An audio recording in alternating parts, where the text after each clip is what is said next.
Baiklah, selanjutnya itu kita akan belajar tentang tata nama senyawa untuk senyawa ion yang bersifat poliatomik ya. Jadi sama seperti senyawa ion sebelumnya, dia terdiri dari ion positif yang kita sebut sebagai anion dan ion negatif, ion kation. Nah, ion positif ini ada ion logam dan ion poliatomik. Nah, ion logam itu maksudnya misalnya Na atau mungkin Fe, di mana berasal dari golongan A dan golongan B. Sedangkan ion poliatomik ini contohnya itu NH4+. Dan ion negatif itu contoh seperti ini. Jadi contoh ion negatif itu seperti ini, OH-, ion hidroksida, NO3-2-, dan seperti ini selanjutnya. Nah, ion-ion yang seperti NH4+, OH-, NO3-2- ini termasuk ke dalam ion poliatomik, di mana ionnya terdiri dari lebih dari 2 unsur. Maka aturan penamaannya itu tinggal menyebutkan nama logam dan nama non-logamnya. Ya. Jadi contohnya itu NH4NO3. Jadi penamaannya sama seperti senyawa ion, tidak menyebutkan indeks, tinggal menyebutkan nama ion positif dan ion negatifnya saja. Jadi misalnya NH4NO3, NH4 itu ion amonium, jadi namanya menjadi amonium, dan NO3 ini nitrat, namanya menjadi amonium nitrat. Contoh yang lain misalnya K3PO4, K itu kalium, PO4 itu fosfat, jadi namanya menjadi kalium fosfat. Atau CaCO3, jadi Ca itu kalsium, CO3 itu karbonat, jadi kalsium karbonat.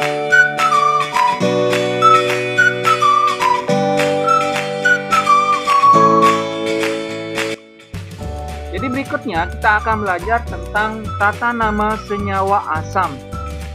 Nah, ciri-ciri dari senyawa asam itu ada H di depan senyawa kecuali CH3COH, di mana H-nya itu ada di belakang. Kemudian contohnya itu seperti HCl. Jadi H ini adalah ciri asam, kemudian Cl atau ion yang lain itu termasuk ke dalam ion sisa asam.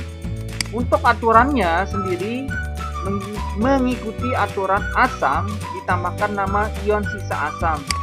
Contohnya seperti HCl. Jadi tinggal menyebutkan kata asam terlebih dahulu, kemudian diikuti nama ion sisa asam atau ion asamnya.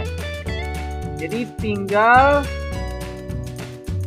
contohnya itu seperti HCl. Jadi tinggal menyebutkan kata asam diikuti nama ion sisa asamnya. Seperti HCl namanya menjadi asam klorida.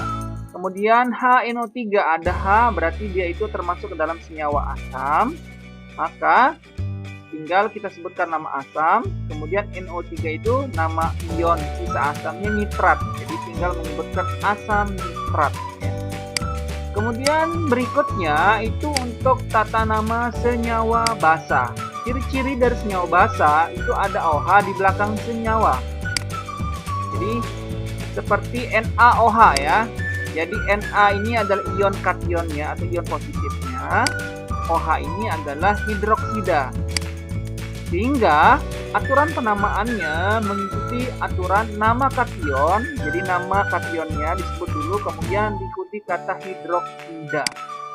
Jadi contoh yang termasuk ke dalam senyawa basa itu seperti NaOH. Jadi Na itu adalah natrium, ada OH berarti senyawa basa, jadi tambahkan kata hidroksida saja. Jadi natrium hidroksida. Kemudian AlOH 3 kali. Jadi Al itu adalah aluminium, kemudian OH itu hidroksida. Jadi tinggal menyebutkan aluminium hidroksida. Tidak ada penambahan kata ditri di sini ya. Jadi tinggal menyebutkan nama kationnya, kemudian diikuti dengan kata hidroksida. Jadi seperti itu tata nama senyawa dari basa. Jadi sekarang kita latihan soal, di mana jika di soal diketahui nama senyawanya seperti kalium hidroksida. Kemudian diminta rumus senyawanya seperti apa. Jadi ingat, Caranya sama seperti latihan sebelumnya. K itu muatannya positif 1, hidroksida itu muatannya negatif 1 ya. Jadi karena di sini muatannya sudah sama, jadi tinggal dituliskan saja menjadi KOH ya. Kemudian saya punya misalnya magnesium hidroksida. Rumus senyawanya seperti apa? Ingat, Mg itu muatannya 2+, dan hidroksida itu muatannya atau ionnya OH-. Karena di sini muatannya berbeda, maka kita harus samakan. Kita ambil kelipatan terbesar, yakni 2. Di sini 2 kali berapa biar hasilnya 2? Kita taruh 1. Di sini 1 kali berapa biar hasilnya 2? Maka di sini kalikan 2. Nah, Mg-nya ini ada 1, OH ini ada 2. Tapi ditulisnya harus menggunakan kurung. Jadi MgOH 2 kali. Jadi contoh soal yang lain, misalnya saya punya senyawa namanya asam fluorida. Nah, rumus senyawanya seperti apa? Asam itu berarti ada H. H itu muatannya positif 1. F itu muatannya minus 1. Karena di sini muatannya sudah sama atau jumlah muatannya sama, maka tinggal dituliskan saja AF. Ya. Contoh yang lain, misalnya asam sulfida.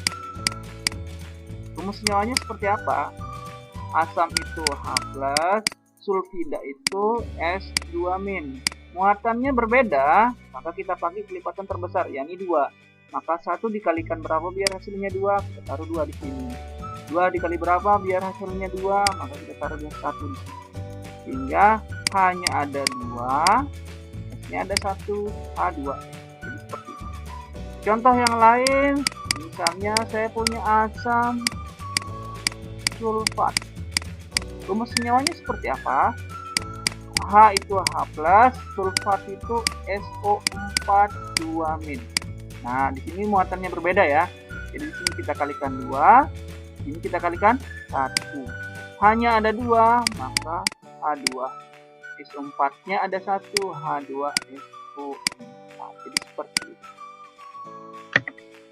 Jadi semoga ini bisa dipahami. Sekian dari saya. Wassalamualaikum warahmatullahi wabarakatuh.